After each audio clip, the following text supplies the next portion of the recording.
Hi friends, जय हिंद और warm welcome to all of you. Welcome to stay Guruji. इस वीडियो में बेल्ट्रॉन स्टेनोग्राफर का एक पेपर डिस्कस करेंगे। क्विज क्लास है जहां पे आपको क्वेश्चन और आंसर देना है, तो वीडियो को ज़्यादा से ज़्यादा शेयर करें, वीडियो को लाइक करें। तो आइए पहले क्वेश्चन के साथ स्टार्ट करते हैं। पहला क्वेश्चन है कि एमएस वर्ड में सुपर स्क्रिप्ट का सक्रिय स्लैश निष्क्रिय करने का शॉर्टकट की, यानी कि एक्टिव और इनएक्टिव करने का शॉर्टकट की पूछ रहा है। किसका? सुपर स्क्रिप्ट का। तो जो सुपर स्क्रिप्ट का शॉर्टकट की हो जाएगा आपका control plus shift plus equal to, क्या हो जाएगा? Control plus shift plus equal to. अब सब स्क्रिप्ट का शॉर्टकट की आपको कमेंट बॉक्स में कमेंट करके बताना है। क्या? सब स्क्रिप्ट, ठीक है। सब स्क्रिप्ट का शॉर्टकट की आपको कमेंट बॉक्स में कमेंट करके बताना है सभी को। सुपर स्क्रिप्ट का शॉर्टकट की क्या होता है? Control plus shift plus is equal to. Subscript का शॉर्टकट की आप लोग कमेंट करेंगे। दूसरे प्रश्न पे आ जाते हैं। IBM 360 का एक प्रकार है। IBM 360 क्या है? IBM 360 एक प्रकार का ऑपरेटिंग सिस्टम है। क्या है? OS है। IBM 360 एक प्रकार का ऑपरेटिंग सिस्टम है, ध्यान दीजिएगा। IBM 360 क्या है? IBM 360 एक प्रकार का ऑपरेटिंग सिस्टम है, ठीक है।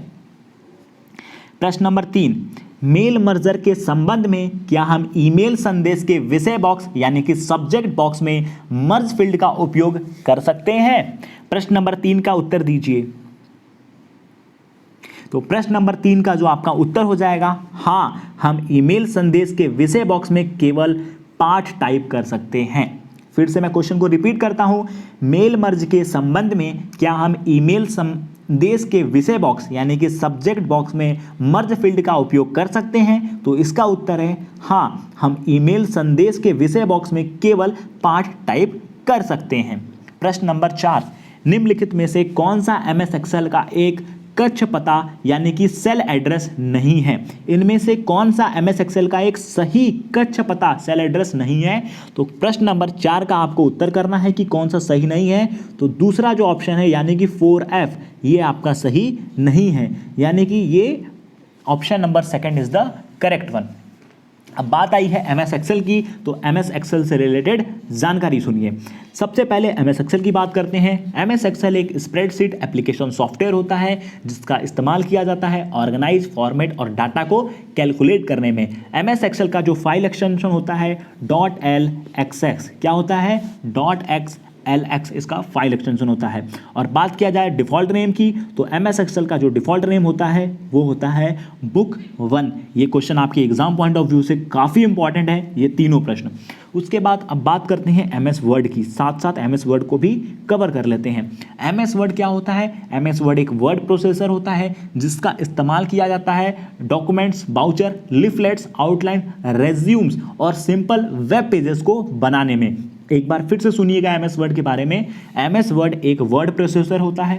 MS वर्ड एक वर्ड प्रोसेसर होता है जिसका इस्तेमाल किया जाता है क्या बनाने में? डॉक्यूमेंट बनाने में, वाउचर्स को बनाने में, लीफलेट्स बनाने में, आउटलाइंस बनाने में, रिज्यूम बनाने में। आप लोग अपने लिए रिज्यूम बनाते हैं, वो कहाँ बनता है? MS वर्ड में बनता है रिज्यूम। लिस्ट बनाने में या फिर कोई एक सिंपल वेब पेज बनाना है तो आप MS वर्ड में बना सकते हैं। MS वर्ड का फाइल एक्सटेंशन क्या होता है? 2016 का .docx, क्या होता है? .docx। अब इसके डिफ़ॉल्ट नेम की बात करते हैं, तो इसका जो डिफ़ॉल्ट नेम हो जाएगा वो हो जाएगा डॉक्यूमेंट 1। क्या हो जाएगा? डिफ़ॉल्ट नेम हो जाएगा डॉक्यूमेंट 1। यदि आपको MS ऑफिस 2016 के प्रीवियस ईयर के पेपर्स चाहिए या फिर ई बुक चाहिए तो डिस्क्रिप्शन बॉक्स में लिंक है, वहाँ से जाके आप चेक कर सकते हैं।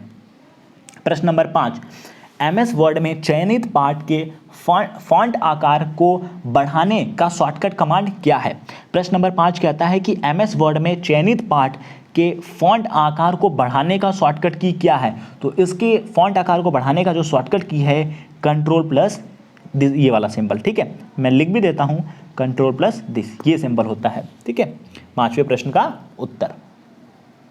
6वें क्वेश्चन पे आ जाते हैं। 6th क्वेश्चन कहता है कि register is a part of which of the following? Register किसका पार्ट होता है? क्या रजिस्टर इनपुट डिवाइस का पार्ट है? क्या रजिस्टर आउटपुट डिवाइस का पार्ट है? हार्ड डिस्क का है या फिर प्रोसेसर का पार्ट है? तो जो रजिस्टर होता है ये एक प्रोसेसर का पार्ट है। किसका पार्ट है रजिस्टर? रजिस्टर प्रोसेसर का पार्ट होता है। रजिस्टर किसका पार्ट होता है? रजिस्टर प्रोसेसर का पार्ट होता है। और मैं कुछ इंपॉर्टेंट टर्म्स डिस्कस कर लेते हैं सीपीयू से रिलेटेड। सीपीयू का फुल फॉर्म होता है सेंट्रल प्रोसेसिंग यूनिट। एएलयू का फुल फॉर्म होता है अर्थमेटिकल लॉजिकल यूनिट। सीपीयू को हम क्या कहते हैं? सीपीयू को हम कहते हैं ब्रेन ऑफ कंप्यूटर। सीपीयू का क्या कहा जाता है? सीपीयू को ब्रेन ऑफ कंप्यूटर कहा जाता है। कंप्यूटर के मेन पार्ट्स कुल कितने होते हैं? कंप्यूटर के कुल 6 मेन पार्ट्स होते हैं। और जो प्रोसीड डाटा होता है, प्रोसीड डाटा को हम इंफॉर्मेशन कहते हैं। एक चीज़ और ध्यान रखिए, जब सीपीयू की बात हो रही है, जब आपको आपका सिस्टम की परफॉर्मेंस बढ़ानी हो, यानी कि आपका सिस्टम, आपका पीसी स्लो चल रहा है, आपका उसका परफॉर्मेंस बढ़ाना है, उसको इम्प्रूव करना है, उसको तो उस कंडीशन में क्या इम्प्रूव किया जाता है? तो सीपीयू को अपग्रेड किया जाता है यदि आपको अपने पीसी की परफॉर्मेंस बढ़ानी है। और अगर आपको सीपीयू की स्पीड मेजर करनी है, यानी कि स्पीड ऑफ सीपीयू, क्या हो गया? Speed of CPU. Speed of CPU किस में मेजर करते हैं? तो ध्यान दीजिएगा, स्पीड ऑफ सीपीयू मेजर किया जाता है हर्ट्ज में और एमआईपीएस में। एमआईपीएस में किस में किया जाता है? एमआईपीएस यानी कि मिलियन इंस्ट्रक्शन पर सेकंड। और किस में यूज किया जाता है? एमफ्लॉप्स, MFLOPS, यानी कि जो स्पीड ऑफ सीपीयू होता है वो हर्ट्ज में मेजर किया जाता है, एमआईपीएस में मेजर किया जाता है और एमफ्लॉप्स में मेजर किया जाता है। जहां पे जो एमआईपीएस होता है उसका फुल फॉर्म होता है मिलियन इंस्ट्रक्शन पर सेकंड। ठीक है, तो सीपीयू में अब देखिए, सीपीयू की बात आ रही है तो सीपीयू कंसिस्ट क्या क्या करता है? अब मैं सीपीयू के बारे में थोड़ा बता देता हूँ। सीपीयू ब्रेन ऑफ कंप्यूटर होता है। सीपीयू कंसिस्ट करता है एएलयू यानी कि arithmetical logical unit. CPU content करता है रजिस्टर, जो रजिस्टर इस क्वेश्चन में था, और क्या करता है? सीयू यानी कि कंट्रोल यूनिट। तो पूछा है सीपीयू रजिस्टर किसका पार्ट होता है? तो रजिस्टर प्रोसेसर का पार्ट होता है। ठीक है, प्रश्न नंबर 7 पे आ जाते हैं।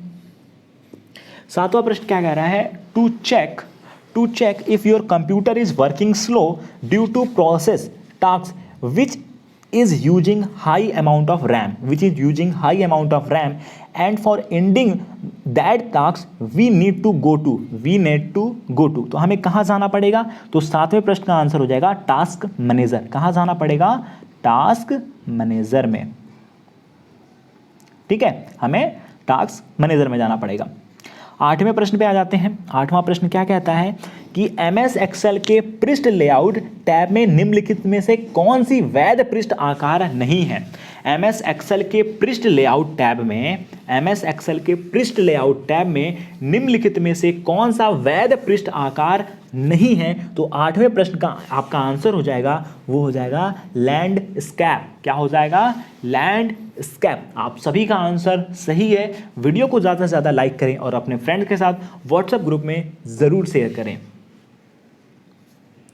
9वें प्रश्न पे आ जाते हैं। प्रश्न नंबर 9 क्या कह रहा है?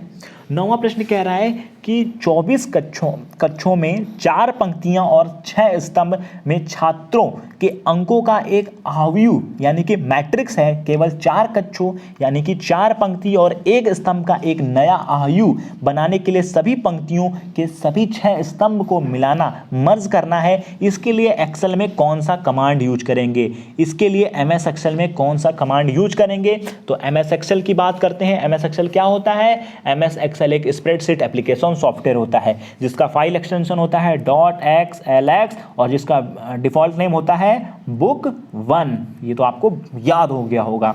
अब इस प्रश्न में कौन सा कमांड यूज करेंगे? तो जो कमांड यूज होगा वो होगा मर्ज सेल। कौन सा कमांड यूज होगा? कमांड जो यूज होगा वो होगा मर्ज सेल। 10वें प्रश्न पे आ जाते हैं। 10वां प्रश्न कह रहा है compiler is use to convert. कंप्लायर किस लिए इस्तेमाल किया जाता है? क्या बदलने में इस्तेमाल किया जाता है? क्या चीज़ कन्वर्ट करता है कंप्लायर? तो आपका जो कंप्लायर होता है वो हाई लेवल लैंग्वेज को मशीन लैंग्वेज में कन्वर्ट करता है। ध्यान दीजिएगा, आपका सभी का आंसर भी आपने सही किया है। कमेंट बॉक्स में जरूर कमेंट कीजिएगा। जो कंप्लायर होता है, कंप्लायर किस लिए यूज किया जाता है? कंप्लायर यूज किया जाता है हाई लेवल लैंग्वेज को मशीन लैंग्वेज में बदलने के लिए। ध्यान दीजिएगा, बहुत ज़्यादा इंपॉर्टेंट क्वेश्चन है। Compiler is use to convert high level language to machine language. Compiler is use to convert high level language to machine language. जी हाँ, ठीक है। प्रश्न नंबर 11 पे आ जाते हैं। 11वां प्रश्न क्या कह रहा है, which of the following is not a valid IP address, इनमें से कौन सा वैलिड आईपी एड्रेस नहीं है। ध्यान दीजिएगा, इन चारों में से कौन सा वैलिड आईपी एड्रेस नहीं है, तो जो तीसरा ऑप्शन है वो वैलिड आईपी एड्रेस नहीं है। ठीक है, तो 11वें का आंसर नंबर 3 ये वैलिड आईपी एड्रेस नहीं है, बाकी 1, 2 और ये 14 वैलिड है। ठीक है, तो 11th का आंसर नंबर 3। इस वीडियो को ज़्यादा से ज़्यादा व्हाट्सएप ग्रुप में अपने फ्रेंड के साथ शेयर कीजिए, वीडियो को लाइक कीजिए। Okay friends, thank you, wish you very very best of luck for your Beltron steno exam. ठीक है, थैंक यू फ्रेंड्स।